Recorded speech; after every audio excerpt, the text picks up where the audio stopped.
Soyez les bienvenus, c'est la matinale week-end sur RMC, il est 7h42. RMC, L'invité du jour. Et l'invité du jour, c'est vous, Thomas Porte, député insoumis de Seine-Saint-Denis. Bonjour et bienvenue Thomas Porte. Bonjour. Merci d'être avec nous. Nous sommes à 5 jours du mondial de rugby et ce joueur, Bastien Chalureau, vient de rejoindre le groupe du 15 de France appelé en remplacement de Paul Villemc. Sauf que Bastien Chalureau s'est battu en 2020 sur un parking, c'était à Toulouse, avec 2 hommes qu'il aurait insulté de bougnoul. Chalureau a reconnu l'agression, il a écopé de 6 mois de prison avec sursis. Mais il nie l'insulte raciste. Voilà pourquoi je dis il aurait insulté ces 2 hommes de bougnoul. Il fait appel de cette décision. Qu'est-ce que vous attendez exactement de ce Bastien Chalureau ? Pourquoi la France insoumise s'émeut de ce recrutement de dernière minute de Bastien Chalureau ? D'abord, il n'y a pas que la France insoumise, il y a un certain nombre de supporters, y compris de l'équipe de France de rugby, qui se sont émus sur les réseaux sociaux de l'appel de Bastien Chalureau en équipe de France, parce qu'il y a une condamnation pour une bagarre à la sortie d'une soirée, qui n'est pas une bagarre anodine, puisqu'il a dit des mots racistes, il a dit « ça va les bougnoules ». 2 témoins ont confirmé ses propos, il a été condamné à de la prison avec sursis. Mais il y a eu une condamnation qui a été aggravée parce que dans les motifs de la condamnation, il est dit que c'est violences commises en raison de l'ethnie ou de la race. Et aujourd'hui, on ne peut pas accepter d'avoir un joueur de rugby en équipe de France qui ait été condamné pour des faits qui sont des faits racistes. Je donne un exemple de ce qui s'est passé en Italie.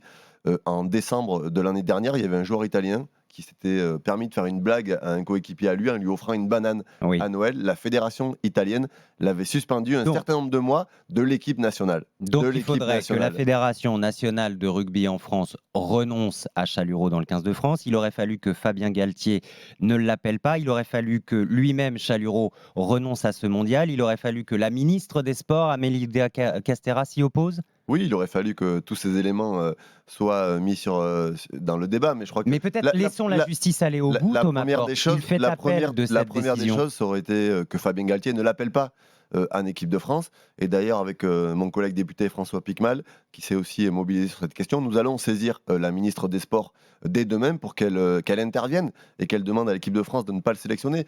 Mais je mets un autre élément dans le débat. Cette violence raciste, elle n'est pas anodine. On est 1 an et demi après l'assassinat d'un autre joueur de rugby, Federico Martin Aramburu, qui a été assassiné en plein Paris par des militants d'extrême droite parce qu'il s'était opposé quelques heures avant à une agression raciste commise par ces gens-là.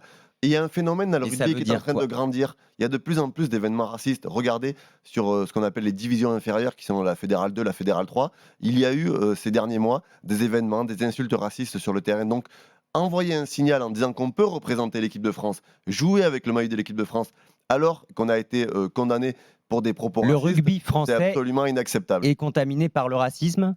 Je ne dis pas que le rugby français est contaminé par le racisme, je dis qu'il y a des faits de racisme qui sont commis sur certains terrains et que ce n'est pas un sujet qu'il faut prendre à la légère et qu'aujourd'hui, quand on porte le maillot de l'équipe de France, on porte aussi des valeurs, on porte aussi l'image de notre pays. Irréprochable. Exactement. On doit être irréprochable. Je le redis parce que vous avez fait mine de ne pas entendre Thomas Porte. Il a fait appel. Bien sûr qu'il a fait appel. La justice n'est pas encore passée définitivement. Il a le droit à la présomption d'innocence, notamment sur l'insulte raciste qu'il nie. Bien sûr qu'il a le droit à la présomption d'innocence, mais aujourd'hui, il y a eu une condamnation en première instance. Je mets aussi comme élément que ce que beaucoup ont dit, c'est que ce joueur-là, sur les réseaux sociaux like des posts d'un rappeur qui est assimilé à l'extrême droite et qui fait des textes qui sont racistes et homophobes. Donc si, après l'appel, Bastien Chalureau est blanchi des accusations de racisme, il pourra tout à fait rejouer en équipe de France et porter le maillot de l'équipe de France. Donc, et on l'empêche pas de faire son travail parce qu'il joue dans un club pro à Montpellier. Personne n'a dit qu'il ne pouvait pas jouer à Montpellier. On n'a pas demandé ça. On a simplement dit quand vous êtes sélectionné en équipe de France, vous portez un message, vous portez un symbole et on ne peut pas avoir, à quelques jours de l'ouverture de la Coupe du Monde dans notre pays, un joueur qui a traité des gens de sales bougnoules. En attendant au moins des excuses. Oui, au moins comme Médine les a présentées lors de votre amphi d'été. Médine, publiques. Médine s'est excusé sur le tweet qu'il avait fait sur Rachel Kahn en disant que c'était pas approprié. Et Chalureau devrait s'excuser de la même façon. Pour l'instant, il est dans une position où il nie le caractère raciste de l'agression. Il dit qu'il n'a pas prononcé ces mots, sauf qu'il y a des témoins de l'agression qui disent eux qu'ils ont entendu ça. Et je rappelle quand même qu'en première instance, il a été condamné. Qu'il présente ses regrets, vous l'excusez. Oui, c'est déjà un premier pas. Pourquoi vous vous êtes pas excusé, vous, Thomas Porte, lors de l'épisode du ballon avec la tête d'Olivier Dussopt? Parce que je n'ai pas lors de appelé. la réforme des retraites. Parce Pourquoi que vous n'avez pas voulu vous excuser à j'ai- l'Assemblée nationale, publiquement? Écoutez, je vois le parallèle que vous voulez faire entre une caricature que j'ai exprimée dans le cadre de la réforme des retraites et quand même quelqu'un qui a été condamné pour des propos racistes. Moi, j'ai dit plusieurs choses, et je le redis ici.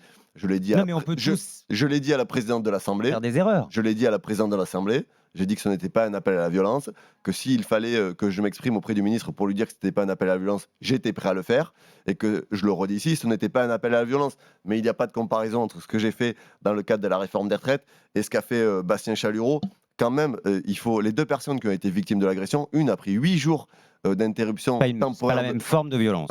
Mais c'est une violence physique, c'est une violence raciste. Parce que quand vous insultez et vous traitez des gens de sales bougnoules en sortie de soirée, ça en dit long quand même sur la personnalité de cet homme-là. Mais ce que vous avez fait aussi était une forme de violence. Absolument pas.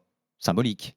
C'était une forme de caricature, et ça permet aussi dans le débat de sortir la colère et de la transformer dans des choses qui sont du burlesque Bon. et de la caricature. Thomas Porte, cette Coupe du Monde, vous la regarderez, vous l'écouterez sur RMC quand même? Bien sûr que je On regarderai est fiers la d'organiser Coupe du ce Monde, et mondial 2023. Je profite de votre antenne pour demander à ce qu'un match d'ouverture de la Coupe du Monde, nous avons aussi interpellé la ministre sur ce sujet, qu'il y ait une minute de silence pour rendre hommage à Federico Martin Aramburu, assassiné il y a 1 an et demi à Paris par des militants d'extrême droite. Deux questions d'actualité, Thomas Porte. La rentrée, c'est demain. Sans abaya ni camis, on sera intraitable, dit Emmanuel Macron. La circulaire Attal est arrivée dans les établissements. Manuel Bompard devait attaquer, saisir le Conseil d'État. C'est toujours pas fait. Pourquoi? Parce qu'on prend le temps de faire bien les choses, et saisir le Conseil d'État, c'est formuler des exposés des motifs. Donc Il y a des associations qui l'ont fait. Bien sûr, mais Rapidement. nous saisirons le Conseil d'État dans les prochains jours. Nous avons une réunion de groupe parlementaire qui va se tenir mardi, où on va arrêter la stratégie, mais nous saisirons le Conseil d'État pour demander que cette circulaire soit annulée. Manipulation, tentative de provocation, dit la Première ministre Elisabeth Borne, en saisissant le Conseil d'État. Celles et ceux qui provoquent, c'est celles et ceux qui défendent une circulaire qui est islamophobe, qui vise à stigmatiser une partie de la population, qui dresse les gens les uns contre les autres et qui piétine le principe de la laïcité. Parce que contrairement à ce qu'on a entendu, ce n'est pas au ministre de l'Éducation nationale de définir ce qui est religieux ou pas dans ce pays. La Première ministre qui annonce aussi qu'il n'y aura pas de hausse du prix du tabac en 2024 et que les cigarettes électroniques jetables, les fameuses puffs prisées par les jeunes, seront très bientôt interdites. Bonne nouvelle? Écoutez, la question du tabac est une question sensible et est une question importante, parce qu'il faut une politique sanitaire ambitieuse, et ça passe pas par la taxation à tout va et pas par l'explosion des prix. Il faut une sensibilisation en amont pour expliquer combien le tabac est dangereux, les effets sur la santé. Donc je crois que c'est une politique publique de santé qu'il faut, et pas simplement passer par des taxes et des prix qui augmentent. Les puffs, vous en fumez ou pas des puffs? Absolument pas. J'ai jamais fumé ni de cigarettes électroniques ni de cigarettes tout court. A priori, il n'y a même pas de nicotine dans ces puffs, mais c'est une porte d'entrée vers le tabac. Voilà pourquoi ils veulent les interdire. Je dis ils, Elisabeth Borne et le ministre de la Santé. Bonne nouvelle, Thomas Porte, pour la jeunesse. Oui, parce que il faut prendre la mesure de ce que ce sont ces cigarettes électroniques, qui si effectivement sont une porte d'entrée derrière pour fumer des produits qui mettent en danger votre santé, entraînent des cancers et des milliers de décès dans ce pays. Il faut prendre des mesures pour faire en sorte que les jeunes, et en général les personnes, ne fument plus, parce que ça met en danger leur santé. Vous voterez donc cette interdiction si elle intervient au Parlement. Écoutez, on verra ce que contient exactement le texte sur cette interdiction. Merci beaucoup, Thomas Porte. Merci à vous. Député insoumis de Seine-Saint-Denis, merci d'être venu en studio ce matin.